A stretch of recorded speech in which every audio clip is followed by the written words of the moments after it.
Welcome everybody to this evening's Ask an Expert virtual event.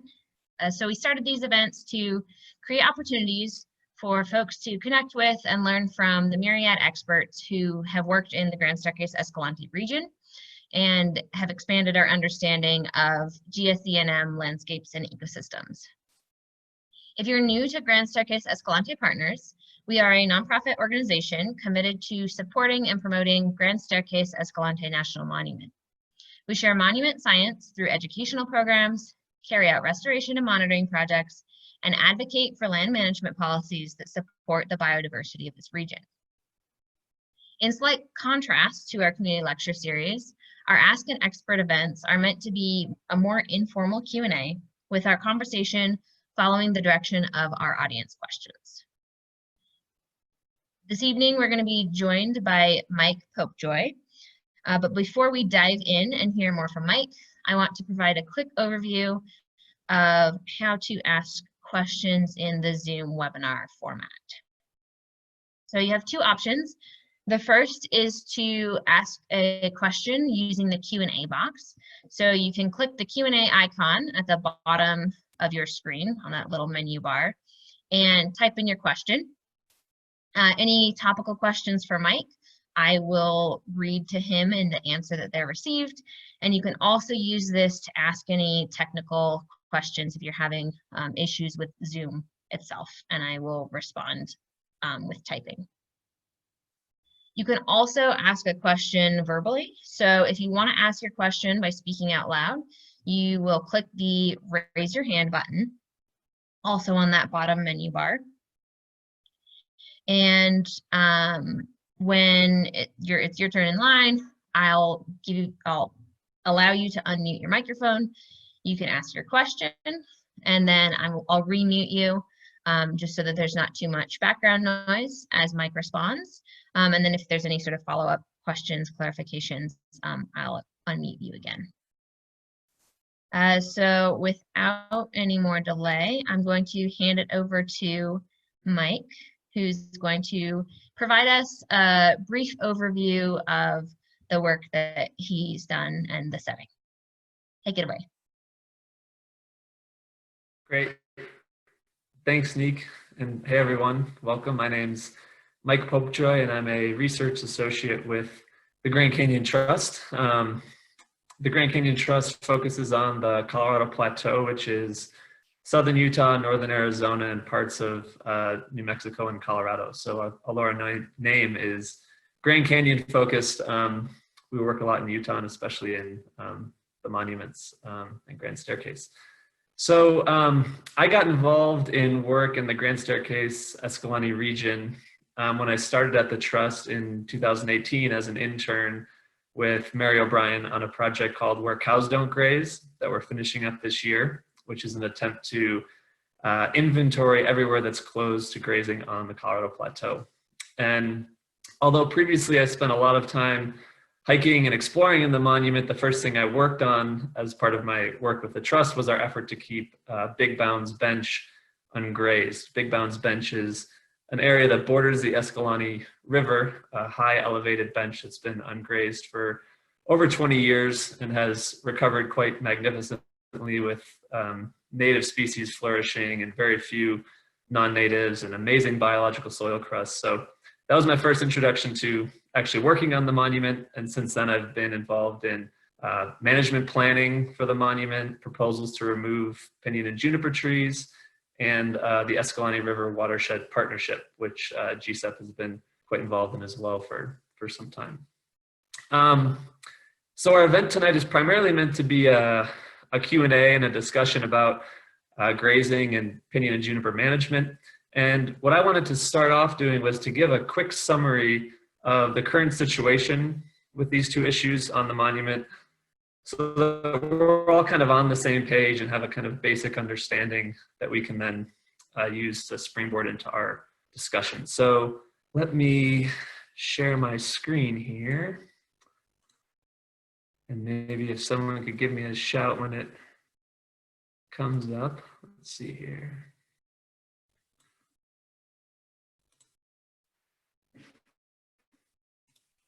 Okay. Hopefully you guys are seeing it now. Yep, we can.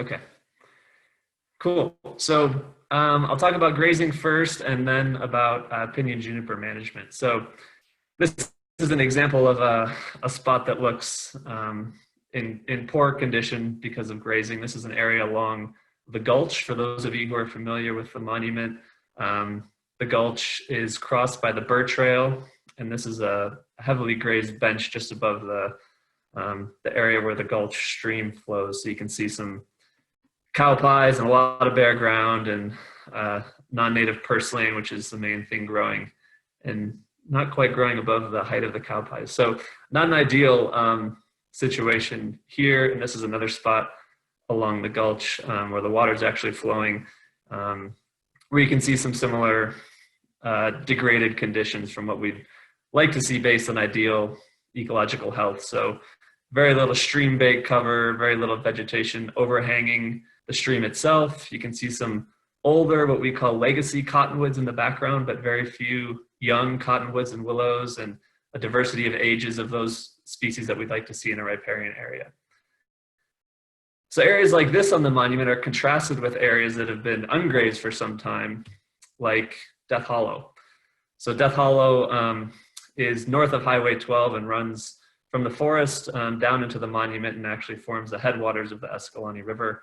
And here you can see quite a different situation: vegetation covering the banks, overhanging the stream, quite tall willows and cottonwoods, and a variety of species, which is more like what this area would have looked like before the impacts of both historic and current cattle grazing. So a brief background on grazing in the monument. The monument was established in 1996, which did not change current grazing management. In 1999, the Escalante River and some surrounding areas, some uplands and some drainages were closed to grazing through a voluntary grazing permit buyout that the Grand Canyon Trust was involved in. So this mainly involved conservation groups like the Trust basically buying the grazing privileges of ranchers so that they could get out of the business or decide to run cattle elsewhere, and these areas would be closed in perpetuity to grazing. So many areas in and along the Escalante have continued to be closed since 1999, so a little over 20 years. In 2013, the BLM initiated a livestock grazing environmental impact statement, an EIS, and in 2017, presidential proclamation from President Trump shrunk the boundaries of Grand Staircase-Escalante, as I'm sure most or all of you are aware of. So in 2018, BLM started a new management plan revision process for the shrunken boundaries, and that ended the livestock grazing EIS. So basically that means livestock grazing hasn't been analyzed in detail since the monument was established. And in fact, most of the current management is based on 1981 grazing analysis. And then in 2020, just earlier this year, the new management plans were finalized and approved. As many of you probably know, the management plans proposed to open the entire Escalante to grazing. That did not happen, but a significant area still got opened. Over 28,000 previously closed acres in the Escalante Canyons unit were opened, and over 14,000 acres of forage reserves, which were not closed but meant for emergency use only, were also opened.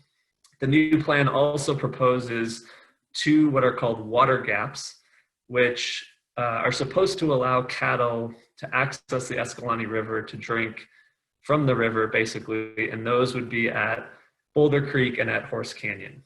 So that's what's under the current proposal. None of this has moved forward yet and likely requires more environmental analysis, but that's the change that has happened in the last 3 to 4 years. Here's a map of the current situation in the Escalante, and I'm going to see if I can, whoops, it looks like I can't zoom in when I'm presenting. So let me see if I can do it here, just so you all can see a bit better. Okay, so this sort of summarizes what's happening in the moment in the Escalante when it comes to grazing, and we can certainly go back to this. But you can see the areas in blue remain closed, so most of the Escalante itself remains closed to grazing and up into Horse Canyon. The green areas were areas that were closed as part of that buyout but are now reopened. So that includes saltwater allotment here, part of Deer Creek, and part of Steep Creek. And then these 3 green units were forage reserves that are currently open. And then you can see there's some areas where herd reductions remain in place. There's also 2 areas that were never part of grazing in the monument since it was established, and those are also proposed to be opened on Anton Bench here, and in this little sliver here next to Calf Creek, which is called Dry Hollow allotment. So this is the current proposal. Let me go back to presenting from here.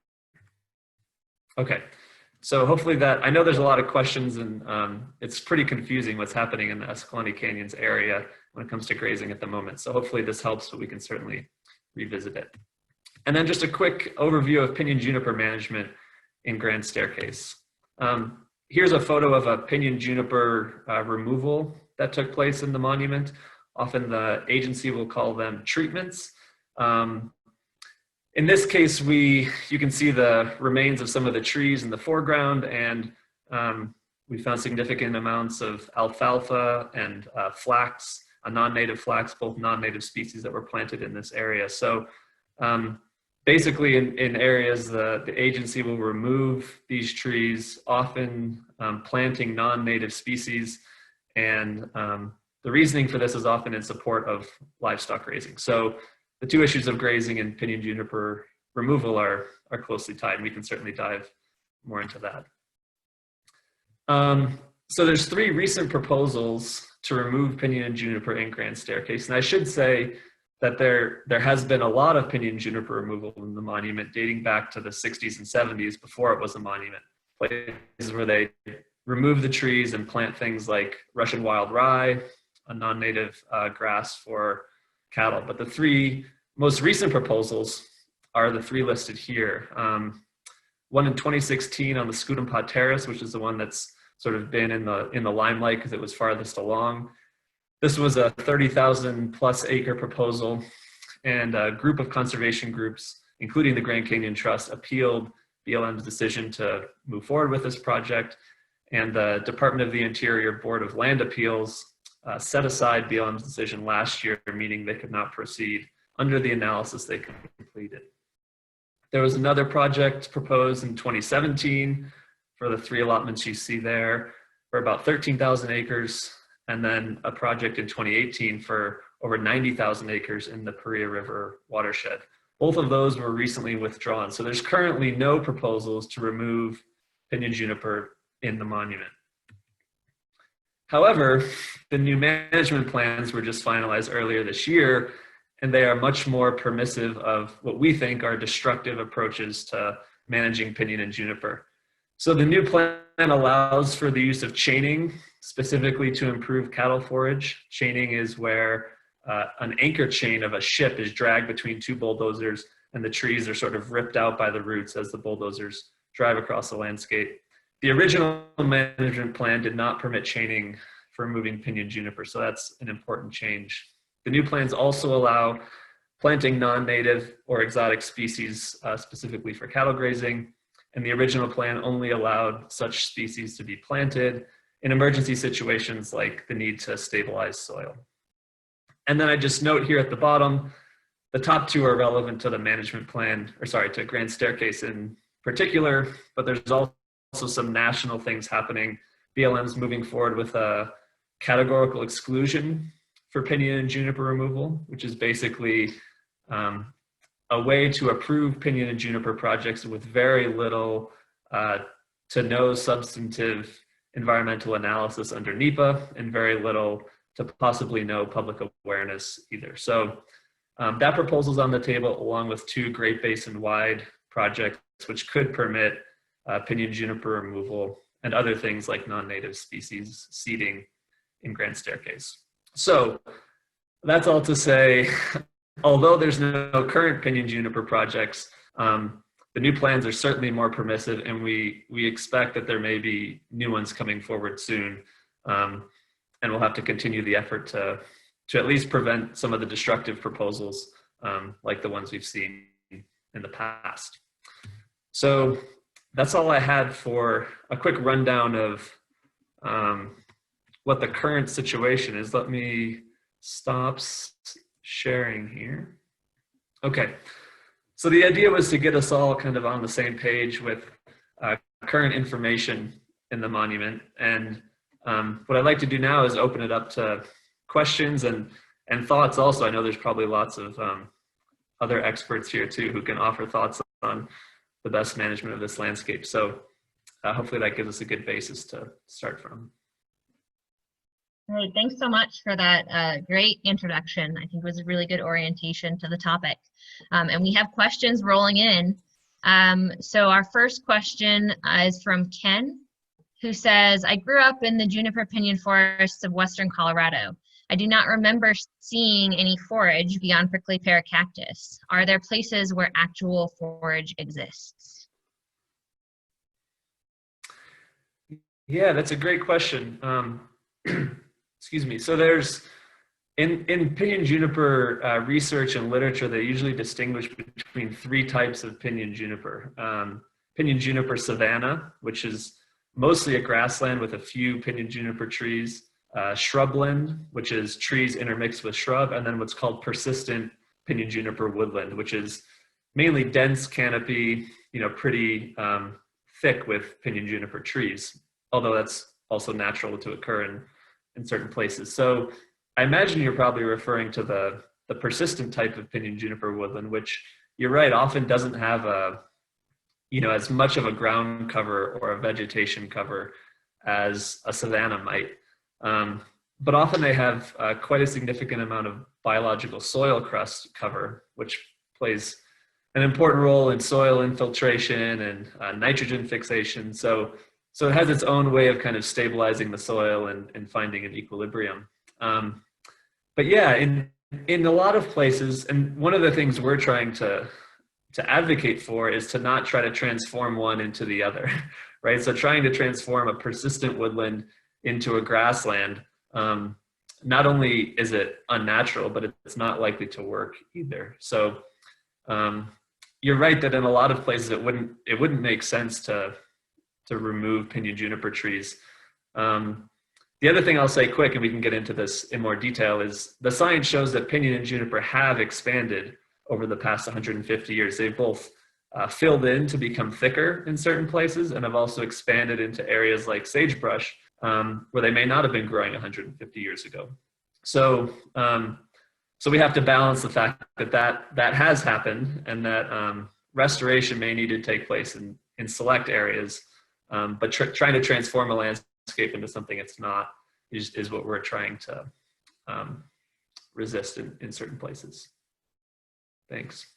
And can you share real quickly, what's the understanding of why pinyon and juniper have expanded in the past 150 years?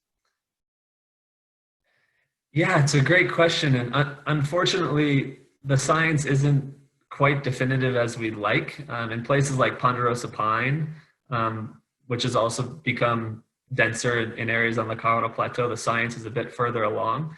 But in general, folks think that it's a combination of fire suppression, livestock grazing, and maybe climate, although climate one is a bit trickier. So the suggestion is maybe because there's more CO2 in the air, trees are more able to grow more quickly. But on the other side, when you have more drought, leaves and the photosynthesizing parts of trees will close their stomata because they don't want to lose water, and so then they can't take in CO2 either. So the climate piece is a bit more questionable. Most people agree that some combination of livestock grazing and fire suppression has caused it. And in a lot of places, especially remote places, humans weren't actively suppressing fires. So in a lot of places, because the grasses have been removed, you've removed what would normally carry a fire across a landscape.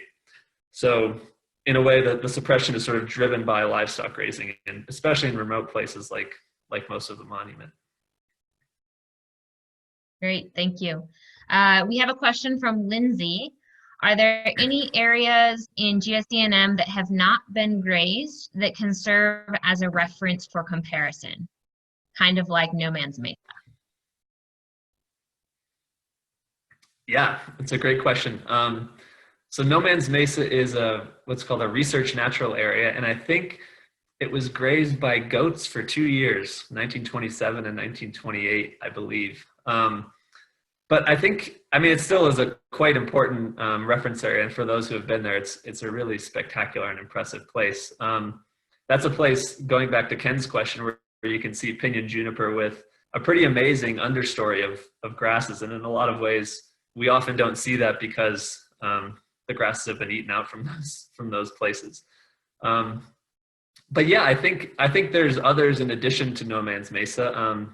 There's a mesa I went to recently, actually, on the north side of the Escalante that looks like it hasn't had any cattle grazing. The challenge is a lot of these mesas it's hard to find a location that's representative of most of the landscape, right? So we don't have a riparian area or an area with water, for example, that can serve as a reference area.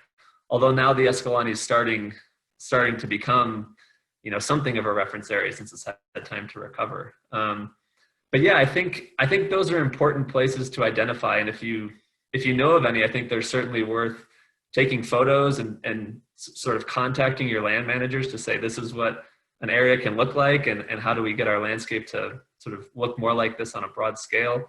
So yeah, it's a good question. And I'd say keep a lookout for we're going to be coming out with our Where Cows Don't Graze map later this year, which will map everywhere that's closed to grazing formally on the Colorado Plateau. So those won't all be places like No Man's Mesa that have received very little grazing pressure, but they will be places that have been closed for some period of years, like the Escalante River or like Big Bounds Bench that I mentioned earlier, both of which have been able to recover for about 20 plus years.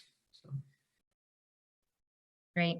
And we had another question from Lindsay. How likely are ranchers to apply for / purchase the permits to access the areas that are newly proposed to be open to grazing with the new management plan? That's a really good question. So we've heard that BLM has already received multiple applications for those areas that are proposed to be open. So certainly there's interest. Our concern with that is a lot of these areas were originally given up because it was such a pain to graze them. So for example, Big Bounds Bench required pumping water up 400 feet and a really long route to get the cattle in and out. And it just became basically uneconomical and not worth the time to graze it. And so even though there's interest in grazing those areas, our concern is that people might desire to graze it for a year or two, basically wipe out all the recovery that's taken place, and then decide that it's not worth it anymore. And we're back to trying to start recovery all over again. So the interest is certainly there. And like I said, we think that the BLM would have to do additional analysis before it would start offering those permits. And as many of you know, there's also court cases that are underway that also affect all of this at the same time. So depending on how those cases go could determine whether the management plan and opening some of these areas can even move forward at all. Okay, thank you. Our next question is from Michael. Are there any conversations about pinyon mortality within GSENM and thinking about ecologically driven stand management that supports rural fuel wood cutting programs? Yeah, those are two really good questions. Thanks, Michael. So the first, as many of you probably know, that there was a significant pinyon mortality event in the drought from 2001 to 2003-ish. And one thing that the research shows is that pinyon is much more susceptible to mortality from drought than juniper is. And if you're observant when you're out in these landscapes, you can probably notice that juniper tends to grow a little bit lower, pinyon tends to grow a little bit higher on, sometimes north-facing slopes, moist areas. You should check out Nick's videos on juniper and pinyon that she made recently that go over some of this. But yeah, especially in Grand Staircase, which is a quite, it's at the low elevation range for pinyon, right? Pinyon and juniper are the last trees that can grow as you go down in elevation, right? They're the hardiest trees that can survive the least amount of water. And so when you get less precipitation, increasing drought over time, it's more likely to stress pinyon. And there's been studies across the plateau that I think you probably know about, Michael, too, that show that after some of these treatments or removal approaches, when you remove juniper and pinyon, often you get juniper growing back, but not pinyon. And it's concerning for a variety of reasons, for wildlife reasons, for biodiversity reasons. So yeah, I'd say it's certainly a concern of ours. And one thing we try to advocate is that pinyon juniper, or PJ as people often call it, is not one thing, right? There's two trees and there's thousands of species that depend on them. And sometimes you should be managing to retain pinyon, sometimes to retain juniper, sometimes both. And in certain places it may be appropriate to restore a landscape where they have moved into. And I think that can be appropriate when done wisely. To your second question, Michael, I think part of the challenge with the fuel wood approach, we actually try to advocate as much as we can for any removal of pinyon and juniper, if it is in an appropriate spot, to be done as much as possible through hand treatments.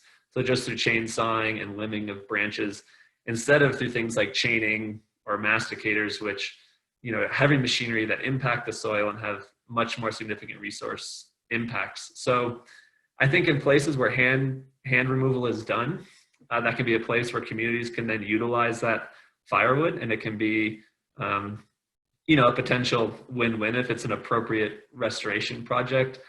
But the challenge is the agencies usually want to do hundreds of thousands of acres, and they just can't do it through hand thinning. And so it usually ends up being a more destructive method that then, in the example of mastication, just leaves wood chips, right? Instead of things you could actually use for fuel wood. So I think it's worth exploring in the future for sure to try to figure out where those two things match up. But in general, I think the approach of a lighter hand on smaller areas is more appropriate than what we're seeing at the moment. And Michael has a quick follow-up comment. Lisa Floyd Hanna's work shows pinyon is very nurse plant dependent. So it might be worth thinking about how to facilitate nurse plant or microsites for pinyon. Yeah, absolutely. That's a great suggestion. And for those that don't know, nurse plant just means that, like sagebrush, for example, can serve as a site where a pinyon can grow up sort of amidst the sagebrush because it has more access to moisture, potentially some shading. And so I think that's what Michael's referring to. But yeah, that's a great suggestion to look into that. Thanks. All right, our next question is from Sarah, who asked, can you talk about the argument to remove pinyon juniper for fire management?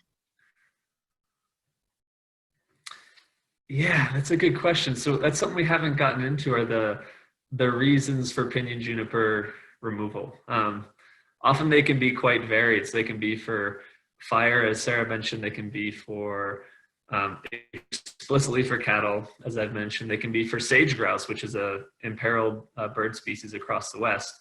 Sometimes it's done for wildlife habitat improvement for mule deer and elk. So there's a variety of reasons that are provided, and fire has become increasingly used as a reason for pinyon juniper removal.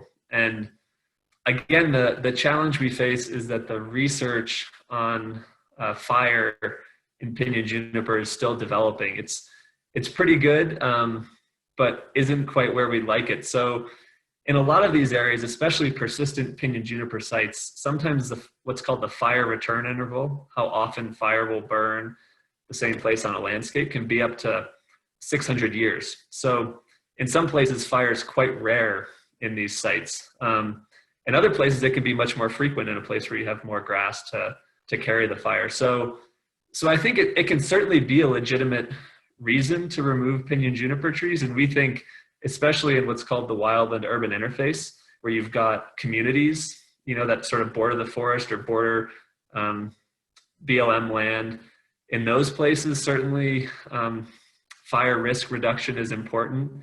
And the other place that's becoming an important, real big challenge across the West is trying to prevent the spread of cheatgrass, which interacts with fire to increase how often you get fire, and also encourages the cheatgrass, which is a non-native annual species, to grow and become even more dominant. So I think it could also be appropriate in places where you're worried about significant cheatgrass spread from an uncharacteristic fire.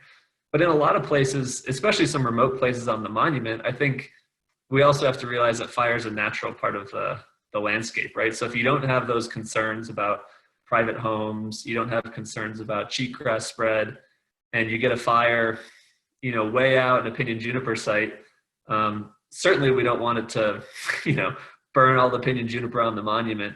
But I think it's also important to realize that fire is a natural part of the ecological process, and it'll sort of restart the clock, and that we should be accepting of those fires in select circumstances. But it's a good question, and it's kind of a tangle of an issue. As so many of these issues are. Our next question is, what is the agency's justification for allowing chaining? It's a good question. If I'm being honest, I would say there's no ecological justification. I mean, all the research shows that it's probably the most ecologically destructive of any method you could use. The main justification is just that it's cheap. They can do more acres more quickly. And so that's one of the reasons we think it's pretty much the most inappropriate method, because it doesn't allow for things like, selecting to leave pinyon in some sites if you're taking juniper in others, or avoiding areas of biological soil crust. Another big one is if an area hasn't been properly surveyed for cultural resources, chaining can be extremely detrimental, because it basically uproots the trees and creates tons of soil disturbance. So you could be burying cultural resources that you didn't know were there. So it's mainly an economic argument, and that's why we think it's not the method to be used if you're going to be doing this sort of work, and especially in a national monument that is specifically aimed at conserving ecological values more so than other BLM lands. We think it's most appropriate to use methods that are going to retain those values and be more sensitive to the landscape. Thank you. Our next question is from Lindsay. Is there an opportunity, or is it feasible to have a Monroe Mountain Coalition form around protecting these pinyon juniper woodlands? Yeah, that's a great question. And after the Scutum-Pa process that I mentioned earlier, where BLM proposed a project and a lot of groups, that the trust included, appealed that project and succeeded in that appeal, that's been a consideration is whether there might be a more collaborative approach possible to pinyon juniper work. I think the challenge is groups like ours, the Grand Canyon Trust. I think we'd be interested in ecological restoration of certain pinyon juniper sites. The challenge is that with the new management plan, for example, that makes it very explicit that this sort of tree removal can be undertaken for livestock. That's where I think the potential for collaborative becomes harder, because in our opinion, removing trees for livestock isn't consistent with ecological restoration. So I think there's opportunities, though. I think, I mentioned sage grouse before. There's places where, projects we've been involved in at the trust where we're more open to some pinyon juniper removal where it's going to benefit sage grouse and sagebrush habitat. The challenge is you actually have to be attempting to restore the ecological balance, right? So if you just remove the trees and you reintroduce the cattle after 2 years and you graze it just as hard, it's just as bad of habitat for sage grouse, and the trees are going to be back in 20 or 30 years, which is what we're seeing now from the treatments in the 70s. So I think there's a potential for that collaboration. I think it needs to be explored more. I think the sticking point is just if we could get everyone on board with restoring the natural ecology, I think we'd have better prospects than the more extractive approach that seems to dominate now. Great, thank you. Our next question is from Katie, who asks, ranching is really important, both economically and culturally, to the region. What, in your mind, would be the right balance of allowing for ranching and protecting the important ecological resources of the monument? Yeah, that's a great question. So one thing that we certainly recognize on BLM lands, on Forest Service lands, is these lands have a multiple use mandate, right? Which means they're to be managed for multiple uses. And that includes recreation, it includes water quality, it includes grazing, timber, all the various things that happen on our public lands.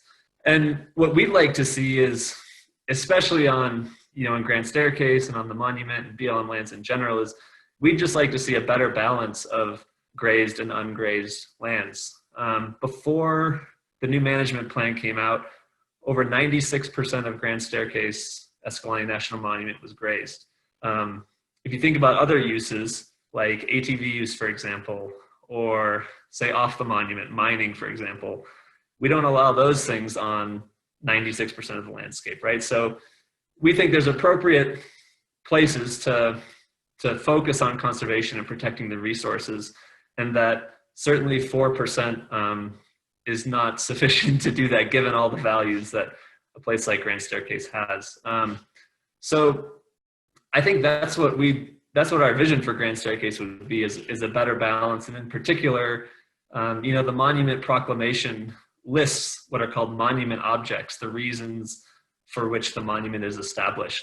And that includes things like riparian areas like the Escalante River, springs and seeps, biological soil crusts, all of which we know can be impacted by grazing to a significant amount. So what we'd like to see is, an identification of those objects and those really kind of important special places, and the focus of,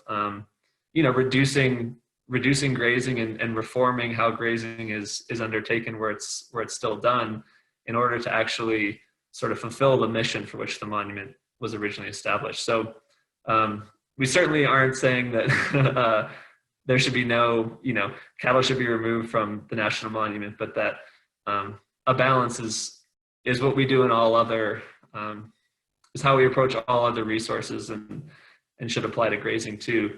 The last thing I'd just say is there's also that sort of intangible aesthetic value that comes from being in an intact landscape. I think a lot of people are so used to the widespread impacts of grazing, but they don't know what an area can look like when it doesn't have that impact. And so being able to provide that to people, and to provide people with an experience to go see intact landscapes with a wide diversity of species and pollinators and everything that comes with an intact ecological system, I think is also an important thing that we should be providing in our national monuments. Thanks. Our next question is sort of clarifying the earlier topic around permits, grazing permits in the new RMP. If the permits were purchased by conservation organizations, how is it that they are up for grabs again? That's a good question. We're also wondering the same thing. I mean, when the permits were purchased, we knew that they weren't ironclad in the sense that they could never be undone. But the agency and the agency specialists themselves agreed to close them for specific resource concern reasons. And so we think those concerns still hold, right? The factors for why these sensitive areas like along the Escalante were closed hasn't changed. And so it's going to be quite difficult to make the argument that all of a sudden something is different, that now the permit should be available. The question of who would get the permit is one that's still up in the air. I mean, I think I mentioned that if they go forward with implementing this new plan, which opens all these areas, we believe that they would have to do a more detailed analysis in order to do that, like an environmental assessment to open these areas. And if that was how things went, we would certainly make the claim that we had a preference, or whoever, you know, whether it was the trust or anyone else, that whoever was the last permittee or whoever retired it has a preference, sort of a first choice to that permit, you know. And so that's certainly something that we would be seeking. The other point I'd make along these lines is it's a quite dangerous precedent to set if this goes forward, because this sort of process is a free market process that was, you know, a voluntary one that conservationists and ranchers agreed on taking this approach in certain sensitive and difficult to reach areas. And I think in some ways the country is watching what happens in Grand Staircase. If it's possible for this to be reversed, I think you're going to see very little to no one being willing to make these purchases anymore. And so in a way it removes an option for ranchers who want to get out of the business and also help the land recover maybe. And so it had, in the past, it's been a win-win solution, I think, in many cases. And to undo it, I think would remove a tool that has been beneficial on all sides. Great. And we do have additional folks in the audience who Mary has added that the grazing permits were closed via NEPA, and they're being opened again through NEPA via the RMP. And further NEPA will be done for individual management plans. Right. Yeah. Thanks, Mary. So we have very similar questions from Sarah and Ken. So I'm going to turn it into one. Can you talk about what animal species are dependent on pinyon and or juniper? And the other question was, are there any endangered species dependent on PJ? That's a good question. Endangered species, none come to mind at the moment. But there's certainly, I think there's over 1,000 species associated with pinyon pine alone, which is quite remarkable. And that includes, that includes insects, that includes birds, mammals. So it's quite a diverse ecosystem, even though when if you walk into a dense, PJ forest, sometimes it's quite quiet compared to other places like along a stream or a place where birds might be more likely to gather. But one species we've really been focusing on a lot is the pinyon jay. And some of you might have seen some things about the pinyon jay recently, but the pinyon jay is a species that's dependent on pinyon pine. It also helps to regenerate pinyon pine. So it gathers the pinyon nuts, which are quite nutritious for animals and humans. Indigenous peoples have used pinyon nuts since time immemorial for protein and sustenance. But the pinyon jay gathers pinyon nuts, hides them in the ground, and then later goes to recover them. And remarkably, they're able to recover about 95% of the seeds that they hide.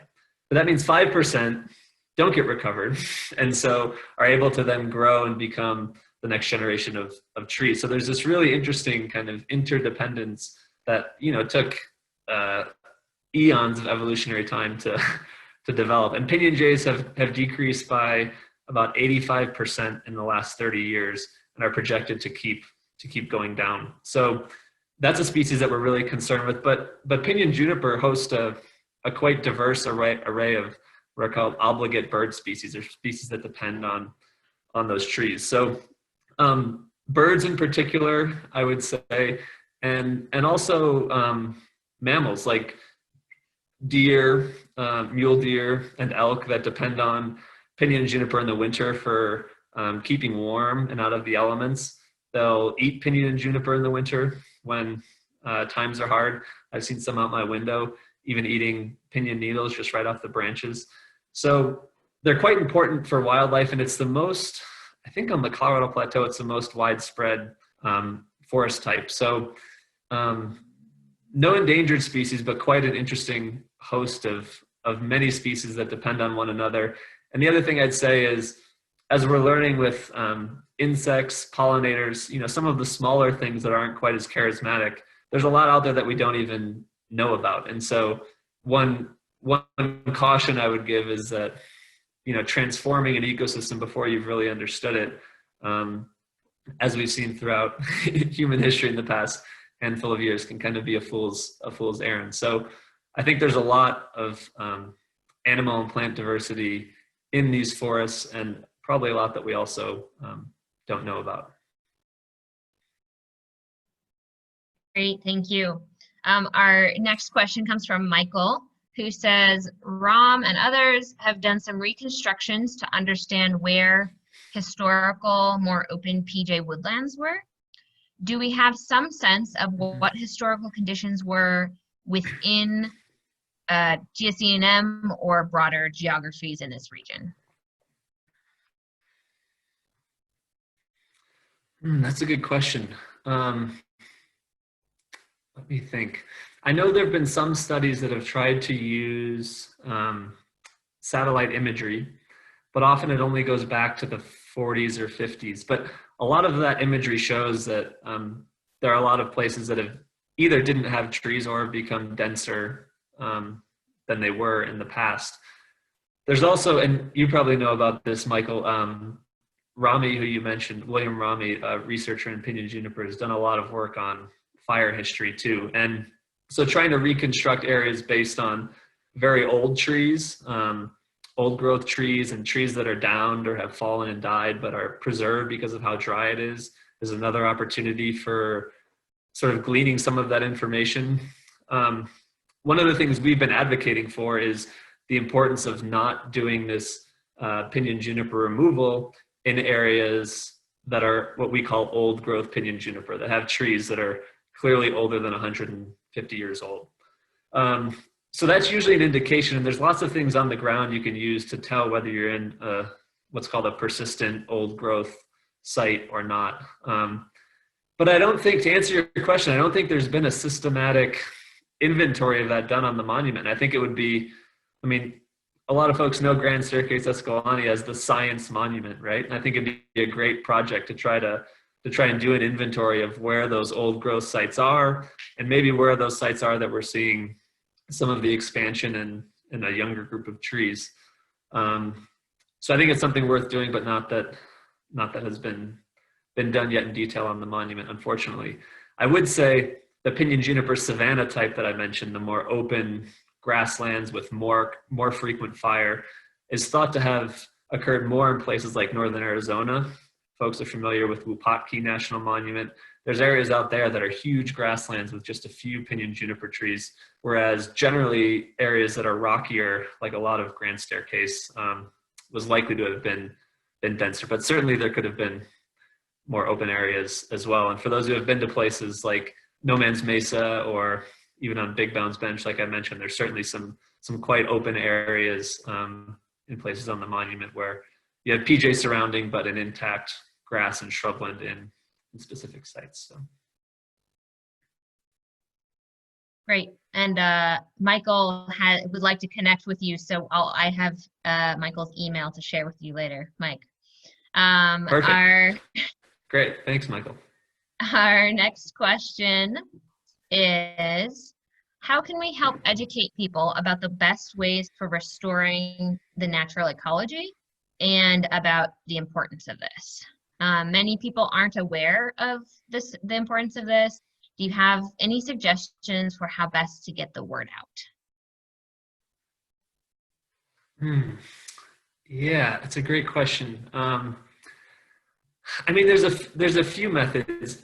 In some ways, it's an easy one to get people interested in, because I think people, like the slide I showed of the recent removal in Grand Staircase, I think when people see that, they think, why is this happening? Like, aren't we supposed to be planting trees? Why are we removing trees, right? So I think there's an initial hook there. What we've been trying to do, I think there's opportunities to, especially when you see these sites soon after they've had the trees removed, they look quite bad in many cases. And in some cases that's how restoration works, right? In northern Arizona, where they're doing ponderosa pine restoration, sometimes it doesn't look great right afterwards and then recovers. But I think highlighting some of the destructive aspects, like highlighting what chaining is and what it looks like afterwards, I think is an important way to get the word out. And SUA, the Southern Utah Wilderness Alliance, has done a good job of trying to raise awareness on that and putting out some videos. I think another way is by focusing on species like the pinyon jay or other, charismatic species that once you learn about them and their relationship with these trees, it's quite fantastic. And it's quite disheartening when things are done that further lead to their decline when they're already struggling. And the other thing I'd say that often gets overlooked is just the aesthetic side. I mean, for those who have hiked or spent time in pinyon juniper woodlands, sometimes you come across some of these trees that are just magnificent, right? I mean, they're not the redwoods. They don't grow to immense heights, but the curves and the aesthetic of some of them, the size, can be quite impressive. And so I think educating people about those values too, and that even though these trees are 30 feet tall, some of them have establishment dates that we have records of from the 1300s and 1400s, right? 300 years before Europeans showed up. So I think using some of those things that maybe the public can sort of latch onto a little more is important, because as I've said, the research is not as far along as we like, and it can get quite confusing. So I think that's an important component to educate people about the scientific intricacies too. But I think also there's sort of more immediate and easier connection that we can make to these landscapes and these trees. Right. And Michael says, citizen science to do some site reconstructions. I'm a fan of some citizen science as well. Yeah, we have a question. Is there evidence that PJ removal leads to sage grouse return?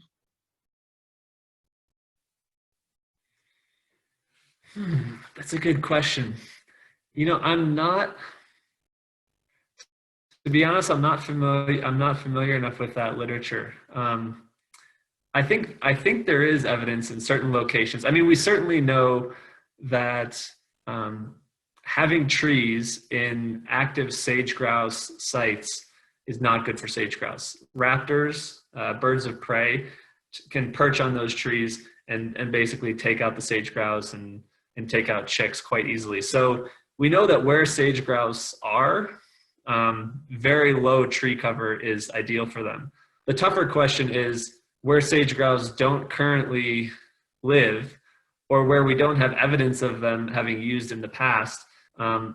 I'd say there's no research that I know of that shows that, taking a pinyon juniper site and trying to transform it into a site for sage grouse has been effective. I don't think that's the case, but certainly where they are or where they've been shown to use historically, there's evidence that in those places, tree removal to a pretty low density is beneficial for sage grouse. So, and that's a place where I think it's a place of agreement for people on most sides. So it's maybe a place to focus in the future for a better discussion around some of these proposed removals. And then a final question as we come close to the hour here. In your introduction, you sort of talked about the termination of the EIS regarding grazing impact. And I'm wondering, so that to me highlights a need for more data about this over the past couple of decades. What kind of data would you like to have to be able to have a more detailed, complete picture of grazing impacts on the monument? Wow, that's a great question. I mean, I think one of the first things for me would be information from reference areas about the potential of these communities, right? The potential for biocrust, the potential native species diversity in terms of understory, grasses and forbs or wildflowers. I think part of the challenge is we have so few areas that haven't been heavily impacted by grazing, both historically and currently in certain situations, that we just don't know what they should look like. And so I think that, for me, that would be the first piece of information is what are we aiming for? What's a healthy ecosystem supposed to look like? And then we can determine where grazing is taking place, how to do it more appropriately. So I'd say that's one big thing. Another big one for me too would be in riparian areas or areas where there's water, so streams, springs. I think information is lacking in those places about what they might have looked like prior to disturbance also. So things like beaver and otter, which are now, you know, showing up in the Escalante again, is a good sign for other riparian areas. But I think more information in those areas in particular would be helpful in terms of how to restore and how to reform grazing management, because historically and currently, those are the places that are hit the hardest, right? That's where the cattle congregate, especially in the summer. That's where they spend all their time. And so they're generally quite degraded. So in general, I'd say reference areas and places where we see those impacts lessened, and then diving into the details of things like crust and species diversity and wildlife habitat and so on. And we have some good news about data on this topic from Mary, who says the Trust is compiling all research on the Colorado Plateau that has compared grazing with no grazing, about 70 studies, and we will be summarizing all of these later this year. So that will be a great resource for us. Absolutely. Well, it is 8 o'clock, and so I just want to thank you so much, Mike, for sharing your knowledge with us during this hour. I know I learned a lot. I can imagine that our audience members will say the same. So thank you so much, and we appreciate it. Yeah, absolutely. Thanks to everyone for tuning in, and I'd say, you know, keep plugged in to what's happening with us at Grand Canyon Trust and with GSEP, and there's lots of moving pieces with the management plans, but there's also lots of opportunities to get involved over the coming months and years or so. So please keep in touch with us and feel free to reach out to me with any questions or ways to get involved. And thank you everybody for joining us this evening. We hope we'll see you at our next event. Take care.